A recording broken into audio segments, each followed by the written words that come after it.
বিয়ে করায় দেন, বিয়ের চেয়ে ভালো কাজ পৃথিবীতে হতে পারে। যেদিন ডেলিভারি ব্যথা উঠে তখন সে আমার সাথে সেক্স করছে, আর প্রতিনিয়ত একদম 9টা মাসই আমার সাথে সেক্স করছে ডেলিভারির আগের দিন পর্যন্ত। হয়তো বাচ্চার মাথায় তখন আঘাত কিছু নিয়ে আসা যাইতো, কিন্তু সে তো ফিজিক্যালি চাহিদা। মহিলাদেরকে কেন এরা ভোগ্যপণ্য বানায়? এরাই এই নারী বিদেশি বক্তব্য দিয়ে বেড়ায়, এই দেড় ব্যাটারি, এই মাদানি। যেদিন ডেলিভারি ব্যথা উঠে তখন সে আমার সাথে সেক্স করছে, আর প্রতিনিয়ত একদম 9টা মাসই আমার সাথে সেক্স করছে ডেলিভারির আগের দিন পর্যন্ত। হয়তো বাচ্চার মাথায় তখন আঘাত লাগছে। আমার বাবুটা এক পাশে শুয়ে কান্না করতে করতে তার খিচুড়ি নিয়ে আসা যাইতো, কিন্তু সে তার ফিজিক্যালি চাহিদাটা মেটানোতে ব্যস্ত থাকতো। আপনি আমাকে খুব বাজেভাবে ঠকাইছেন। 21 সাল তো, ওই সময় একটা ছেলের সাথে আমার পরিচয় হয়, প্রপোজ করে ফেলে যে দিন দেখা হয় ওই দিনই। আমারও তাকে ভালো লাগা শুরু হয়ে যায়, এরকম করে কিছুদিন তার সাথে আমার রিলেশন কন্টিনিউ হয়। তো যখন রিলেশনের বয়স 1.5 বছর হয় তখন হঠাৎ আমার বাড়িতে বিষয়টা জানাজানি হয়ে যায়। তো জানাজানি হওয়ার পর আমার উপর অনেক টর্চার বা তার থেকে দূরে সরানোর অনেক চেষ্টাও করছে সকলেই। আমার বাড়িতে আমাকে একদম টোটালি আটকে দেওয়া হয়েছে, ঘর থেকে বেরও হইতে দেয় না আমাকে। টয়লেটে গেলেও আমাকে আর কি তারা গার্ড দিয়ে রাখতো। প্রায় 16 দিন যাবত আমি এরকম ছিলাম। তো রাখার পর আমি তাকে বললাম তুমি বিয়ের প্রস্তাব পাঠাও। তারপর ওর আব্বু একটা ঘটক পাঠাইছে ঠিকই, কিন্তু 2 লাখ টাকা যৌতুক দাবি করছে উনি। তো ওই জায়গায় আমার আব্বু আমার কথা ছিল যৌতুক তো দূরের কথা, আমরা মেয়েকে দরকার পড়লে নিজের হাতে মাইরা ফেলবো, কিন্তু এই জায়গায় আমরা কখনো বিয়ে দিব না, এত নিচু জায়গায়। তাদের আর্থিক যে অবস্থা ওটা আমাদের থেকে অনেকটা নিচু ছিল আর কি। তো এই বিষয়টা এখানে ক্লোজ। আমার আব্বু আম্মু দিবে না, আর তার আব্বু আম্মু যৌতুক ছাড়া নিবে না। তো সে বলতেছে যে আমার অবস্থা খুবই খারাপ, তুমি যদি এখন না আসো আমি সুইসাইড করে নিব। লাইফে ফার্স্ট ছিল, আমি অতিরিক্ত এটার প্রতি আসক্ত হয়ে গেছিলাম। তা আমি ভাবলাম যে তার কিছু একটা হয়ে গেলে আমি তো নিজেও থাকবো না। তার 7 দিন পর আমি বাড়ি থেকে পালালাম। তারপর হয়েছে যে ও আমাকে নিয়ে আসার পর আমাদের বিয়ে পড়ানো হলো, 1 লাখ টাকা কাবিন দেওয়া হলো, 1,20,000 টাকা। সে আমাকে নিয়ে আলাদা একটা বাসায় ছিল, সবকিছু কন্টিনিউ ভালো মতো চলতেছিল। আমাদের কারোর সাথে কোনো যোগাযোগ হয় নাই, না আমার ফ্যামিলির সাথে না ওর ফ্যামিলির সাথে। তার 5 দিন পর তার বাসা থেকে ফোন আসে, তার মা তাকে ফোন দেয়। ফোন দেওয়ার পর সে বলতেছে আম্মু দেখো আমি তো মেয়েটাকে নিয়ে আসি নাই, মেয়েটা বাসা থেকে বের হয়ে বলতেছে আমাকে না নিলে আমি সুইসাইড করে নিব। তো তখন কথাটা শোনার পর আমার খুবই কষ্ট লাগছে। কষ্ট লাগার পর আমি ভাবছি কি যে হয়তো এখন বাঁচার জন্য এরকম করতেছে যাতে আমাদের সময় মেনে নেই, মেন উদ্দেশ্য সম্পর্কটা মানায় নেওয়া। আচ্ছা এটা এখানে কম্প্রোমাইজ করলাম। করার পর প্রায় 10-15 দিন গেল, যাওয়ার পর আমার বাড়ি থেকে ফোন দিছে, তারা কেউ মাইনা নিবে না। এক কথায় যে কথা বলছি খারাপ লাগতেছিল কিন্তু মাইনা নিব না। তো তারপর 15-20 দিন পর ওর ফোনটা যখন আমার কাছে রেখে সে কাজে চলে যায়, আমি ফোনটাতে ঘাটাঘাটি করে তার মেসেঞ্জার ঢুকে যাই। ঢুকার সাথে সাথে আমি তার এক্স গার্লফ্রেন্ড যে ছিল সে আমার সাথে ডাবল ডেট করছে। তাদের এই 3 বছরের খারাপ কিছু SMS, কিছু ছবি, কিছু ভিডিও ছিল। সে ওই মেয়েটার সাথে অনেকবার ফিজিক্যালি এরকম করছে, এটাও আমি জানতে পারি। তো এটা জানার পর আমি একদম ভিতর থেকে একদমই ভেঙে পড়ছিলাম, যে যার জন্য আমি আমার কেরিয়ারটা নষ্ট করে দিলাম। পরীক্ষার 1.5 মাস আগে ওর সাথে চলে আসছি। আমার কথা ছিল যে আমি আমার ক্যারিয়ার শেষ করে দিলাম, পুরো জীবনটাই উজাড় করে দিয়ে যাকে বিশ্বাস করে হাত ধরলাম সে আমার সাথে এত বড় বেইমানি করলো। যখন আমি এই বিষয়গুলো দেখলাম, দেখার পর আমি মানাই নিছি যে দেখো যাই হয়েছে তুমি সব ভুলে যাও, আমি এসব ভুলে থাকতে চাই, আমি তোমার সাথে থাকতে চাই সারা জীবন। একই এলাকার ছিলাম 2 জন। ওই সময়টাতে আমার বড় বোনের বিয়ে ঠিক ছিল আগে থেকেই। তো তখন একটা সুযোগে আর কি সবাই মিলে আমার বাবাকে আমার মাকে মানাই নিছে। পরে সব ঠিক হলো, তাকে একদম সবারই পছন্দ হয়েছে, জামাই হিসেবে যতটুকু পাওয়ার সম্মান আদর সবই সে পাইছে, সব কন্টিনিউ ভালো। তো একটা বেবি নিলাম আমরা। আমি বেবি কনসিভ করার পর যখন 5 মাস দেখলাম যে একটা মেয়ে তাকে অনবরত কল দিতেছে। সে বলল এটা আমার বেস্ট ফ্রেন্ড ছিল, তার সাথে আমার 7-8 বছরের সম্পর্ক। তো এটার জন্য আমি ওকে কিচ্ছু বলি নাই। আমি ওই মেয়েটাকে ফোন দিয়ে বললাম যে আপু আপনি আর যোগাযোগ কইরেন না, আমাদেরকে সুখে থাকতে দেন। আমি ভাবলাম কি যে আমার হাজবেন্ড তো আমার থেকে দূরে থাকে, একা থাকে, ঢাকাতে থেকে সে একটা জব করতো আর আমি বাড়িতে থাকতাম, গ্রামের বাড়িতে। হ্যাঁ, তো আমি ভয় পাচ্ছিলাম যে সে না আবার ওই মেয়ের সাথে জড়ায় যায়। তার জন্য তাকে দূরে রাখার জন্য ওই মেয়েটার সাথে আমি কথা বলি। তো ওই মেয়েটা আমার হাজবেন্ডকে আবার রিপিট করছে, বিচার দিছে। তো আমার হাজবেন্ড বাসায় এসে, তখন আমি 7 মাসে প্রেগনেন্ট, বলতেছে এই তোর কত বড় সাহস, তুই কাকে ফোন দিছ জানোস? এই সব ঝামেলা আবার মিটমাট হইলো। সে ঢাকায় চলে আসে। বললাম যে আচ্ছা তুমি ঢাকা চলে যেতে, আমার তো কষ্ট হইতেছে, তা আমি আমার আম্মুর কাছে যাই 2-3 দিন থেকে নরমাল হয়ে আসি। আমার শ্বশুর ঢাকা আসছিল 3 দিনের জন্য। তা আমি আমার শাশুড়িকে বলে গেছি যে মা আমি যাচ্ছি আমার আম্মুর কাছে। সে বলল আচ্ছা যাও। তো যাওয়ার পরে আমার শ্বশুর যখন বাড়িতে আসে তখন আমার শাশুড়ি বলল তোমার ছেলে আর বউ ঝগড়া করে চলে গেছে। তার সাথে ঝগড়া করে চলে গেছি, আমার শাশুড়ির সাথে আর কি। তো আমার শ্বশুর বলে দিল ক্লিয়ার যে বাড়ি থেকে যে গেছে সে যেন আমার বাড়িতে আর না আসে। আমি ওকে রিকোয়েস্ট করলাম যাই হয়েছে তুমি আমাকে তোমার কাছে নিয়ে যাও। তো সে আমাকে কথা মতো নিয়ে আসে। নিয়ে আসার পর সে সব সময় আমাকে বলতো যে নর্মাল ডেলিভারি কিভাবে করা যায় ওইসব ভিডিও দেখবা, ওইসব খাবার খাবা। সে আমাকে আমার যা মন চাইতো ওইটা পর্যন্ত আইনা খাওয়াইতে পারে নাই। এক ফোঁটা দুধ বা একটা ডিম যে আমাকে খাওয়াবে ওই টাইমে তার ওই সামর্থ্যটাও ছিল না। তারপর আমি তার হাতটা ছাড়ি নাই যে আমি এইভাবেই থাকবো, তোমার কাছে রাখো এইভাবেই। তো যেদিন আমার ডেলিভারি পেইন হটলো সে আমাকে রাত 12টার সময় আমার আম্মুর সাথে ছিল। তো এদিক দিয়ে আমার হাজবেন্ড মাকে এসে বললো যে আম্মু আপনি ওকে নিয়ে দেশের বাড়ি চলে যান, আমার কাছে টাকা পয়সা নাই। আমি বললাম যে ওকে গলাটা ধরে জাস্ট ওই দিন সারা রাত আমি ওর গলা ধরে কান্না করছি যে তুমি আমাকে পাঠাইও না, আমার শক্তি নাই এই ডেলিভারি ব্যথাটা নিয়ে ময়মনসিংহ পর্যন্ত যাওয়ার। কিন্তু সে আমার কোনো কথাই শুনে নাই। সে আমাকে নিয়ে যায় রাত 12:30টার সময়, শুধু আমার আম্মুর সাথে ছিল, আমাকে গাড়িতে উঠায় দেয়। 7টা ঘন্টা আমি জার্নি করি গাড়িতে ব্যথা নিয়েই।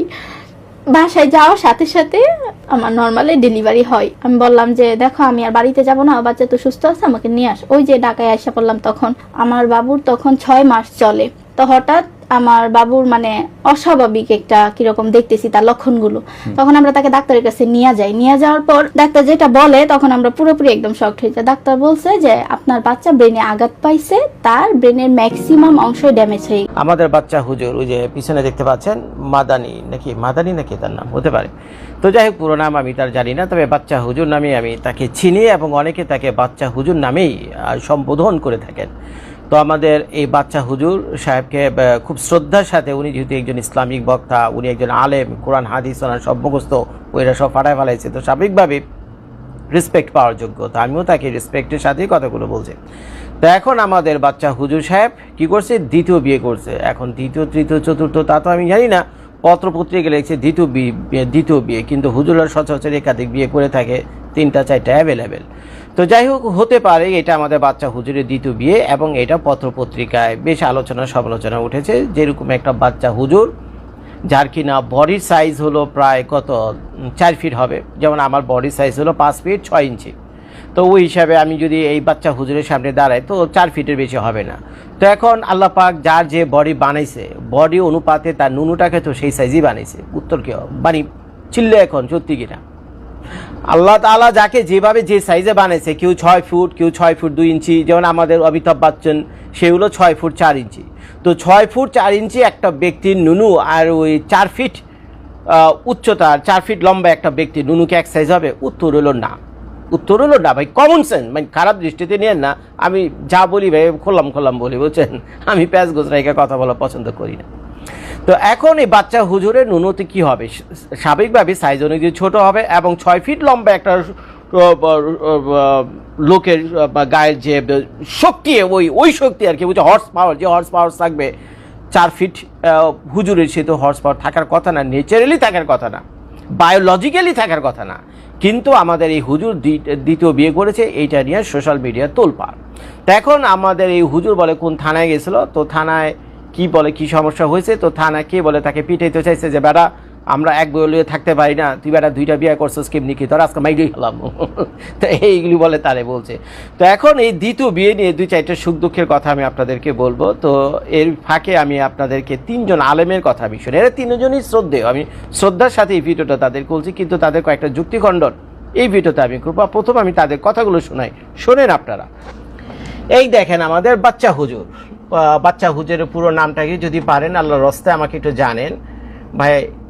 আমি তোর কারণ নামটা মুখস্থ করিনি, আমি এর নামটা পুরো নামটা জানি না, পারলে আপনি একটু কমেন্ট করে জানেন এই বাচ্চা হুজুরের নামটা শুনেন আপনারা। আমাকে প্রশ্ন করছে একাধিক বিয়ে নিয়ে, আমি কোরআনের আয়াত বলছি, এমন রাগান্বিত হয়েছে সে সেন্ট্রি ওই কনস্টেবল যে দাঁড়ায় থাকে চাবি নিয়ে বন্দুক নিয়ে, পরে বলতেছে দরজা খুলেন আমার মারবে।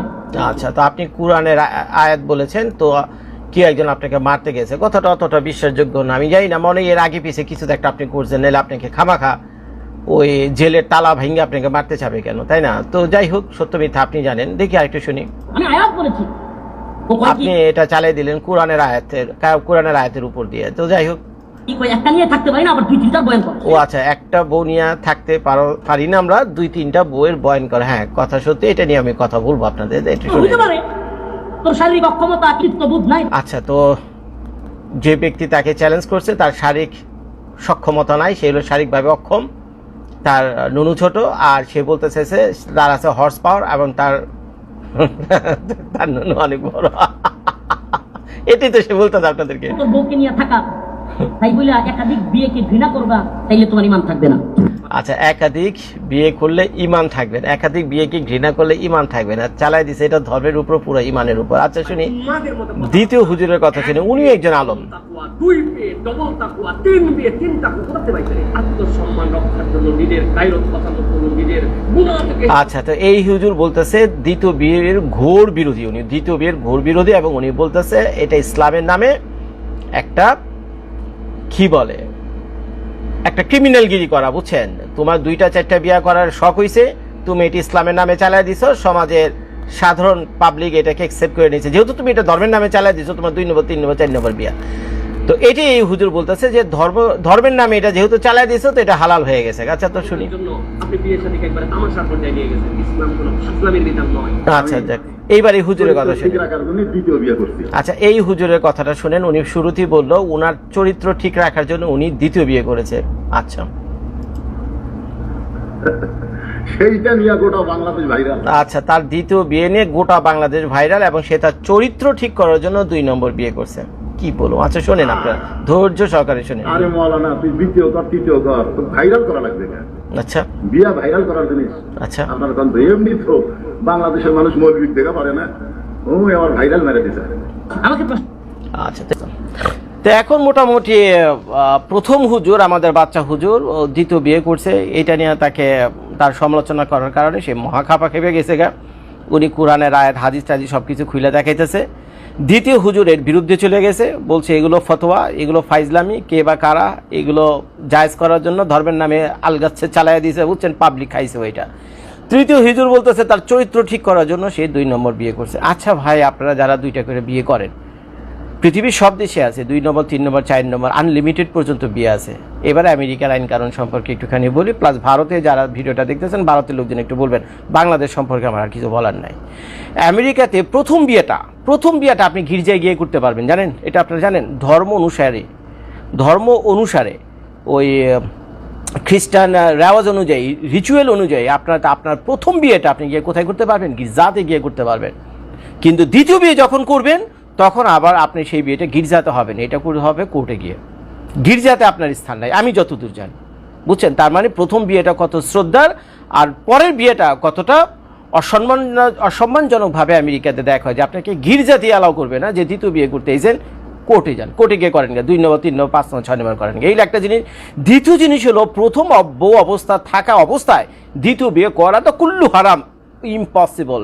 রেস্ট অফ দ্য লাইফ আপনাকে বিহাইন্ড দ্য বার, নাকি জেলে থাকতে হবে, বুঝছেন? বিহাইন্ড দ্য বার, জেলে থাকতে হবে যদি প্রথম বউ থাকা অবস্থাতে দ্বিতীয় বিয়ে করেন। এখন প্রশ্ন হলো, জজ ভাই, প্রথম বউ যদি আমাকে অনুমতি দেয়, আরে ভাই অনুমতির গুলি মারি, কোনো অনুমতি না। ওই বউ যদি হাজার কান্নাকারি কইরা পুলিশের পায়ে ধইরা কোর্টে গিয়া জাহার খাওয়ার পর্যন্ত হুমকি দেয় ওই মাইয়া, যে আমি আমার জামাইয়ের দ্বিতীয় বিয়ে করার জন্য অনুমতি দিলাম, তোমরা অ্যালাউ করো, আমেরিকার সরকার অ্যালাউ করো, 2টারে বাইরে আদালত থেকে বের করে দিব না। বিয়ে করার শখ হয়েছে, প্রথম বউয়ের ডিভোর্স করো, এবং আইনিভাবে ডিভোর্স। আজকে 3 তালাক বলবেন, কালকে সকালে ডিভোর্স হয়ে যাবে, এও 3 মাস 6 মাস পর্যন্ত কেস চলবে, তারপরে কোর্ট থেকে রায় দিবে ডিভোর্স হয়েছে কিনা। কঠিন আইন কানুন। তো প্রথম বউ রাইখা দ্বিতীয় বউ বিয়ে করবা, এই হলো কাহিনী। এখন ভারতের ব্যাপারটা আমি জানি না, ভারতে যারা দেখতেছেন তারা একটু কমেন্ট করে জানেন প্রথম বউ রাইখা দ্বিতীয় বিয়ে করাটা কতটা জায়েজ এবং কতটা হালাল, ভারতের আইন কানুন কি বলে। আর এখন এই 3 জন হুজুরকে বলতেছে, দ্বিতীয় যে হুজুর বললো যে বিয়ের বিরুদ্ধে ছিল তাকে আমার সালাম, ঠিক আছে, আর প্রথম হুজুর আর তৃতীয় হুজুর তাদের বলতেছি, ভাই আপনারা যে বিয়ে করছেন, আপনারা তো বিয়েটাকে ধর্মের উপরে চালায় দিয়েছেন, আর এইভাবে আপনারাকে হালাল বানাইছেন। আপনার এই দ্বিতীয় বিয়ে, আপনার প্রথম বউ জীবনও, ভাই আমার সামনে যদি ন্যাংটা হয়ে চিল্লে যদি বলেন না যে আপনার প্রথম বউ একেবারে মন থেকে আপনার দোয়া দিছে, আশীর্বাদ দিছে, এবং মন থেকে আপনাদের জন্য করছে, অনুমতি দিছে আপনার যে দ্বিতীয় বিয়ে করার জন্য, ভাই আমার জাহার দিয়ে মেরে ফেলান, তারপর আমি বিশ্বাস করব না, বুঝছেন? পৃথিবীর কোনো মেয়ে এটা করতেই পারে না, তার স্বামীকে দ্বিতীয় বিয়ের জন্য অনুমতি করতেই পারে না। যদি মুখে বলে থাকে, কিন্তু তার অন্তরে হয়েছে আরেক। এটি নিয়ম, এটি মানুষ, এটি মনুষ্যত্ব। দ্বিতীয় একটা কাহিনী হলো এই যে হুজুররা 3টা-4টা করে বিয়ে করতেছে প্রথম বউ থাকা অবস্থায়, এটা তো একটা ঘৃণাজনক ব্যাপার। আমি গা রিড়ি করে ওঠে আমার। আরে বেটা বিয়ে করবি তো প্রথমটা তো ডিভোর্স দে, তারপরে বিয়ে কর। কেমন অবস্থা! একই বাড়িতে 2 বউ রাখে, কিছুক্ষণ ওই ঘরে গিয়ে বউর সাথে খাট কাঁপে আসে, আবার কিছুক্ষণ পর ওই বউর সাথে খাট কাঁপেতে যায়। কতটা নির্লজ্জ, কতটা জঘন্য, কতটা মানে কতটা নোংরা আপনি চিন্তা করতে পারেন। বলার ভালো না, আমি তো চিন্তা করতে পারি নাকি। আরে বেটা বিয়ে করে শখ হয়েছে তো ডিভোর্স দে, তারপরে বিয়ে কর, তাইলে তো অন্তত একটু তো ই থাকে আর কি। আর এই এদের হুজুর, এদেরও তো পোলাপান হইব, এদেরও মাইয়া সন্তান আছে, এদেরও তো মেয়ে সন্তান আছে। এদের মেয়ে সন্তান যখন বড় হবে, যখন বিয়ে দিবে, 18 বছর 20 বছর বিয়ে হইব, তখন তার এই মাইয়ারে যার কাছে বিয়া দেবে, সেই বেটা যদি 2টা-3টা বিয়া করে, তখন তার কাছে কেমন লাগবে? তার মাইয়ারে যখন উষ্টার উপরে রাখবে, 2টা-3টা বিয়া করবে, তার মাইয়ারে রাখবে এক ঘরে, আরো 2-3 ঘরে রাখবে, আরো একটা বউই না, তারপর ইচ্ছা মতো সবগুলোর খাট কাঁপানো শুরু করবে। এই যে মাদানি হুজুর, এই যে বাচ্চা হুজুর, হ্যাঁ হুজুর আপনারা বলতেছে, আর যে ওই যে 3য় হুজুর যে কিনা বলছে তার চরিত্র ঠিক রাখার জন্য সে 2য় বিয়ে করছে, এই 2জনকে বলতেছে আপনাদের মাইয়ের সাথে যখন অন্য কেউ এগুলো এসে করবে, অন্য কোনো হুজুর এগুলো এসে করবে, কেমন করবে, কেমন লাগবে? বেশি কিছু বললে বাংলাদেশে সহজ সরল মাইন্ডের যারা রয়েছেন আর কি, বুঝছেন, জানি কি ধর্ম অনুরক্ত মানুষজন আছেন, ধর্মভীরু মানুষজন আছেন, আমার ভিডিও দেখে হয়তো গাইলেলি শুরু করবেন। কিন্তু আমি যা বললাম ভাই, বাস্তব বলে গেলাম। এইসব 2য়, 3য়, 4র্থ বিয়ে কে বা কারা কেমনে আমাদের ভিতরে চালাই দিছে, বুঝছেন। নবী সাল্লাল্লাহু আলাইহি ওয়াসাল্লাম যখন 2য় বিয়ে, 3য় বিয়ে, 4র্থ বিয়ে, 8টা 10টা যাই করে থাক না কেন, সে করছিল বিধবাদের বিয়ে, সে করছিল অসহায়দের বিয়ে, সে করছিল বয়স্কদের বিয়ে। এটি হলো আমাদের নবী সাল্লাল্লাহু আলাইহি ওয়াসাল্লামের কাহিনী। আর তোমরা কারে বিয়ে করতে গেছো? তোমরা তো গেছো খুশি বিয়ে করার জন্য। এই যে মাদানি হুজুর শুনলাম একটা বাচ্চা মেয়ে বিয়ে করে লইছে মিয়া। আর এই যে বুড়া চাচা, ওই যে 3 নম্বর হুজুর, তার বউর বয়স কত তা আমি জানি না, আমার মনে হয় না এই 2টার একটা বউরও আরেক জায়গায় বিয়ে হয়েছে, এবং সেই করে বাচ্চা কাচ্চা আছে। এই দোনোটা গিয়ে কচি মেয়ে বিয়ে করে লইছে, বুঝছেন। আর ধর্মের নামে আপনাদেরকে পট্টি পরায় দিয়েছে, বুঝছেন। আপনারা আপনাদের মাইয়া দিয়ে দিয়েছেন এদের কাছে বিয়া। নবী সাল্লাল্লাহু আলাইহি ওয়াসাল্লাম এরকম কচি মাইয়া বাইছা মাইয়া বিয়া করেনি, বুঝছেন। উনি যে 8টা 10টা বিয়ে করছে, আমাদের হযরত মুহাম্মদ সাল্লাল্লাহু আলাইহি ওয়াসাল্লাম কচি বিয়া করেনি তোমাদের মতো। তোমরা তো গেছো কচি ঘুরতে লেগা। একজন কইতেছে আমার চরিত্র ঠিক রাখার জন্য। নবী সাল্লাল্লাহু আলাইহি ওয়াসাল্লামকে বিয়ে করতে গেছে চরিত্র ঠিক রাখার জন্য। হুজুর তো নিজের মুখে বলল, আপনি শুনলেন। সে বিয়ে করতে গিয়ে 2য় বিয়ে করছে, 3য় বিয়ে করছে, সে চরিত্র ঠিক করার জন্য। এরা এইগুলো কইরা টইরা ধর্মের নামে এগুলো চালা দেয়, আর ধর্মের নামে পট্টি আমাদেরকে পরায় দিছে। আর সমাজে এত অশান্তি। একটা মেয়ে, একজন স্ত্রী, তার স্বামী যখন 2য় বিয়ে নিয়ে আসে, সেই স্ত্রীর জীবনটা জাহান্নাম হয়ে যায়। এগুলো বোঝার মতো তো জ্ঞান এদের নেই, মূর্খ শালার কোথাকার। আসসালামু আলাইকুম। রফিকুল ইসলাম মাদানি 2য় বিয়ে করেছে, এই বিষয়টা নিয়ে কি বলবো?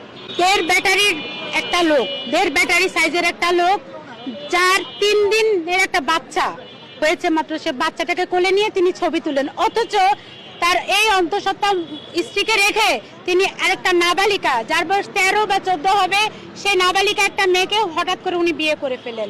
এই বিয়ের বাংলাদেশে যে ইসলামী রীতি অনুযায়ী তিনি বিয়ে করেননি, কোথাও কোনো কাবিননামা নেই, কিছু নাই, বিয়ে করে নিয়ে মিষ্টি খেয়ে চলে এসেছেন। এভাবে তো আসলে বিয়ে করা যাবে না। কোথায় আছে আপনি এক বিয়ের পরে এই প্রথম স্ত্রীর পারমিশন ছাড়া আপনি 1টা 2টা 3টা 4টা বিয়ে করবেন? কোথাও তো লেখা নাই। তাহলে মহিলাদেরকে কেন এরা ভোগ্যপণ্য বানায়? এরাই এই নারী বিদ্বেষী বক্তব্য দিয়ে বেড়ায়। এই 1.5 ব্যাটারি, এই মাদানি এই নারী বিদ্বেষী বক্তব্য দেয়, মহিলাদেরকে দেখলে কুকুরের মতো করে তাড়িয়ে দেয় তার ওয়াজ মাহফিলের সীমানা থেকে। এই আবার কি নাবালিকাকে বিয়ে করে, এই নাবালিকাকে বিয়ে করে। ইন্না লিল্লাহ, জাত গেল। আবু তোহা আদনান তার বউকে ডিভোর্স দিয়েছে। অপরদিকে রফিকুল ইসলাম মাদানি তার বউ প্রেগনেন্সি অবস্থায় সে 2য় বিবাহ করেছে। ছি, এমন একটা নোংরা কাজ করতে পারলো, এই বলে সারা দেশে তুলপাল। আবু তোহা আদনান তার বউকে ডিভোর্স দিয়েছে। মনে হয় এই দেশে নতুন কোনো পুরুষ, আবু তোহা আদনান কোনো পুরুষ একজন নারীকে ডিভোর্স দিয়েছে। পৃথিবীতে বোধহয় আর ডিভোর্স হয় নাই। নবীদের আমলও হয়েছে, সাহাবীদের আমলও হয়েছে। বনামুদ্দিন না হলে ডিভোর্স হয়ে যাক, এক কথায়। কথা বুঝতে পেরেছেন? তো আমার কথা হলো, ঢাকা শহরে যে দৈনিক 55 জন ডিভোর্স হয়, 55 জন নারীর ডিভোর্স হয়। এবং এনটিভির নিউজ, এটা এনটিভির নিউজ, এনটিভির অফিসে গিয়ে প্রয়োজনে খবর নিয়ে দেখেন। ওনারাই রিপোর্ট করেছিল যে সারা বাংলাদেশের মধ্যে ঢাকাতে দৈনিক 55 জন নারীর ডিভোর্স হয়। আর সারা বাংলাদেশে কত হাজার নারী ডিভোর্স হচ্ছে। আচ্ছা, বনামতি না হলে ডিভোর্স হবে, স্বামী মন চালে খাবে, স্ত্রী মন চালে খাবে না। এখন তো আসলে বিষয়টা হচ্ছে যে সংসার জীবনটা উভয় স্যাক্রিফাইসের মাধ্যমে হয়। কথা বুঝতে পেরেছেন? তো আমার মেইন কথা হলো যে এটা নিয়ে তো মাতামাতি করার কিছু নাই। কারণ কি, এই দিকে বাংলাদেশের মধ্যে আপনারা দেখেন যারা বিয়ে না করো, যেই নায়ক নায়িকারা আকাম কুকাম দেশে বিদেশে আকাম কুকামে, এবং তারা অশ্লীল অঙ্গি ভঙ্গি ভিডিও বানাইয়া তারা কি করে, তারা কাস্টমার ভাড়া করে। আসলে ছবি বানানো মানে সিনেমা নির্মাণ করে এদের উদ্দেশ্য না। এদের উদ্দেশ্য হলো শিল্পপতি, এমপি, মন্ত্রী, মিনিস্টার, টাকাওয়ালা, পয়সাওয়ালা, এদেরকে রাতের বেলা কাস্টমার হিসাবে ভাড়া করা। এই হচ্ছে বাংলাদেশের অবস্থা। তো ওরা কি, শাকিব খান কি, অটু বিশ্বাস কি, এরপরে বুবলি কি, এরপরে আরো যত নায়ক নায়িকা আকাম কুকাম পতিতা প্রস্টিটিউট, এই যে সিনেমা জগতের নামে অশ্লীলতা ছড়া, এগুলো নিয়ে লেখালেখি কোথায়? আপনার বউ ডিভোর্স দিয়ে দিছে, কি হয়ে গেল রে। এইদিকে রবিউল মাদানি দ্বিতীয় বিয়ে করেছে, বিয়ে ছাড়া যে আকাম কুকাম করতেছে। এই দেশে কোনো দর্শনের বিচার হয়, গুম খুনের বিচার হয়? এইদিকে রবিউল মাদানি তার স্ত্রী প্রেগনেন্সি অবস্থায় সে কিভাবে বিয়ে করতে পারলো? তার বউর পাশে থাকার দরকার। সর্বনা, তার তো মানবতাই নাই। তো সরকারের কোন মানবতা? বিক্রমপুরী বাইকে জেলখানায় রাখছে, তার বউ তো প্রেগনেন্ট, তার 3টা বাচ্চাও আছে, না খেয়ে কষ্ট করতেছে। তো এই মুহূর্তে কি বিক্রমপুরী বাইকে তার পরিবারের পাশে থাকার দরকার না? তাহলে রাষ্ট্র কেন জেলখানায় রাখলো নিরপরাধ আলেমকে? এই দেশের কওমি বলেন, আলিয়া বলেন, যত ধরনের ওলামাই কারাম আছে, আপনারা কেন এগুলা নিয়ে লেখালেখি করেন না? আপনারা এগুলা নিয়ে কেন আপনার প্রতিবাদ করেন না? আপনারা বোঝা রয়েছেন এক বিয়া নিয়ে, 2 বিয়া নিয়ে, বলে হ্যাঁ বিয়েটা পুতুল খেলা না। দ্বিতীয় বিয়ে করলে দুনু বউয়ের বাসস্থান রাখতে হবে নির্দিষ্টভাবে, তার খরচ ভরণ পোষণ রাখতে হবে, ঠিক আছে? না হয় হাসরের ময়দানে আল্লাহ তাআলা রাব্বুল আলামিন কিয়ামতের ময়দানে বিকলাঙ্গ করে তাকে হাসরের ময়দানে উঠাবেন। আবার 2 বিয়ে 3 বিয়েকে ব্যঙ্গ করা যাবে না, এঙ্কাই করা যাবে না। লঙ্গার ঘরের কলা না যে তুমি কইরে ছেড়ে বেটে সাইডে দিয়ে রাখবা। কারণ গার্মেন্টসের হাজার হাজার কর্মী, ঠিক আছে, বিয়ে হয়েছে ফুলা ফালাই দিয়ে চট্টগ্রাম গিয়ে কাজ করে, তাই ব্ল্যাক লিস্টে ফালাই দিয়ে চট্টগ্রামে থাকে। এরকম অসংখ্য মেয়েরা স্বামীর দেওয়া ভরণ পোষণ থেকে বঞ্চিত, স্বামীর হক থেকে, ঠিক আছে, স্বামীর হক থেকে বঞ্চিত। তো আমার মেইন কথা হলো যেটা, যে যদি সমান অধিকার দিতে পারে, সমানভাবে তার বাসস্থান, তার ভবিষ্যৎ সুনিশ্চিত করতে পারে, তাহলে করুক। আমরা রঙের গড়ে করেন, এটা ফাতরামি করা যাবে না। এক কথায় এটা নিয়ে কোনো ফাতরামি করা যাবে না। 2 বিয়ে 3 বিয়ে অ্যাঙ্কার করা যাবে না যে তারা নারীদেরকে পণ্য সামগ্রী বানাইছে। নাউজুবিল্লাহ, আপনি কাফের হয়ে যাবেন। আল্লাহর বিধিবিধানকে নিয়ে অ্যাঙ্কার করলে আপনি কাফের হয়ে যাবেন, কাফের। আপনি যত বড় মুফতি মুহাদ্দিস হন না কেন। আমার কথা হলো, আবু তো আপনার তার স্ত্রীকে ডিভোর্স দিছে, আমি আগেই লাইভে বলেছিলাম যে এগুলো টিকবে না। একবার যেটাতে দাগ লেগে যায় ওটা টিকবে না। দ্বিতীয়ত যে রফুল মাদানী ভাই বিয়ে করছে, তো আর বোধে কেউ করে নাই। নবীগণ, সাহাবিগণ, হক্কানে আল্লাহর ওলিগণ, তারা কি করে নাই? আশরাফি থানভী রাহমাতুল্লাহ করে নাই? করেছেন। আমার মেইন কথা হলো যে তোমরা 1 বিয়ে 2 বিয়ে নেফেল রয়েছে, আর এইদিকে দেশের মধ্যে গুম খুন সাদাবাজে এইগুলো একটারও বিচার হইতেছে না। যারা সত্যিকার অর্থে অপরাধী তাদের বিচার করা হয়, কিন্তু আলেম হইলে তাকে মিথ্যা হামলা মামলা দিয়ে চাপাইয়া রিমান্ডে নিয়ে জোর করে স্বীকারোক্তি করাইবা। চরম পর্যায়ের ষড়যন্ত্র যত ওলামায়ে কেরামের বিরুদ্ধে। আপনি কওমি আলিয়া জামাত নিয়ে কুদাকুদি করতেছেন না, পাশার সামরা থাকতো না। একটা কথা বলে দিলাম, পাশার সামরা থাকবে না। কারণ মিডিয়ার সন্ত্রাসগুলি, ঠিক আছে, সব ফোকাস ওলামায়ে কেরামের দিকে। কারণ জনগণ থেকে তাদেরকে বিচ্ছিন্ন রাখতে হবে। এক কথায় জনগণ থেকে বিচ্ছিন্ন রাখতে পারলেও দেশের অসংখ্য ইস্যু, দুর্নীতি, লুটপাট, এগুলি দামাচাপা যাওয়া যাবে। আপনি বুঝেন না কেন? আমার সুন্নিগণের একটা ভাইয়ের সাথে আমি কথা বললাম, আমি কি ভাই সুন্নি হন যেটাই হন, কিন্তু আপনি তো আলেম, কিন্তু এই দেশে চরম পর্যায়ে ষড়যন্ত্র হচ্ছে ওলামায়ে কেরামের বিরুদ্ধে, মনে রাখবেন। আর তুমি 1 বিয়া 2 বিয়া তো আপনার রোজগুলো মাথায় নিয়ে তুমি কুদাকুদি করতেছো, তুমি এটা নিয়ে বসে রয়েছো মিয়া। এইদিকে ভারতের মধ্যে কি একটা অবস্থা চলতেছে মিয়া, ভারতবর্ষে মুসলমান নারীদেরকে দর্শন করতেছে, বাবার সামনে মেয়েকে দর্শন করতেছে, স্ত্রীর সামনে মেয়েকে দর্শন করতেছে, ঘর বাড়ি জ্বালা দিতে, মসজিদ মাদ্রাসা, অসংখ্য কওমি মাদ্রাসা আমরা জ্বালা দিতেছে। ওইগুলা নিয়ে প্রতিবাদ করো, ওইগুলা নিয়ে হ্যান্ড অফ থাকলে প্রতিবাদ করো, অনলাইনে লেখালেখি করো। 1 বিয়ে 2 বিয়ে কারাকারে ডিভোর্স দিচ্ছে, মনে হয় এই দেশে আর কোনো নতুন ডিভোর্স বনামতি না হলে ডিভোর্স দিয়ে দেয়। কোনো মেয়ে আছে ইচ্ছা করে ডিভোর্স দেয়, কোনো ছেলে আছে ইচ্ছা করে ডিভোর্স দিয়ে দেয়। কত অকারেন্স হতেছে এই দেশে, কত মেম্বার, চেয়ারম্যান, এমপি, মন্ত্রী, মিনিস্টার শিল্পপতি আকাম কুকামে জড়িত, আবাসিক হোটেলে, এগুলি বন্ধ করো না কেন? এগুলি বন্ধের ব্যাপারে কথা বলো না কেন? 1 বিয়ে 2 বিয়ে নিয়ে তুমি কুদাকুদি করো, হ্যাঁ? এগুলা নিয়ে কুদাকুদি, এগুলা নিয়ে কুদাকুদি করো কেন?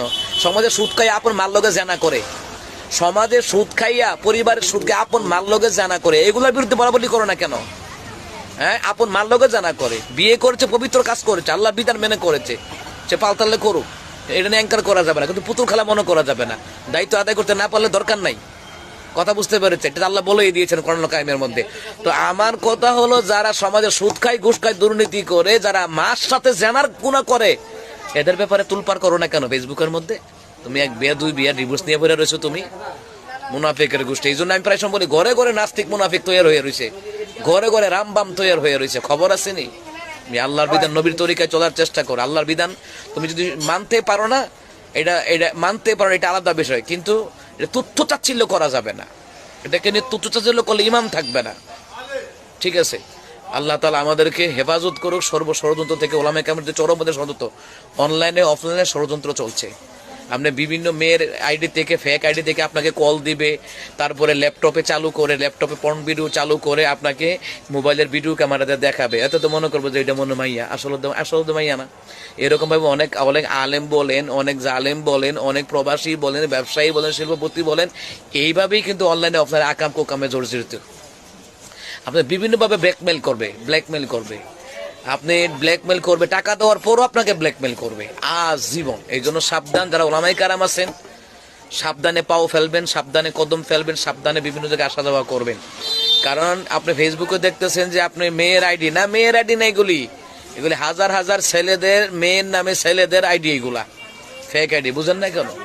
এটা কত বাটপার সিটার ধুলাই করছি, হাজার হাজার এগুলাকে আমরা ব্লক লিস্টে ফেলে দিয়েছি। সুতরাং সাবধান থাকতে হবে ভাই, নিজের সম্মান ধরে রাখতে হবে।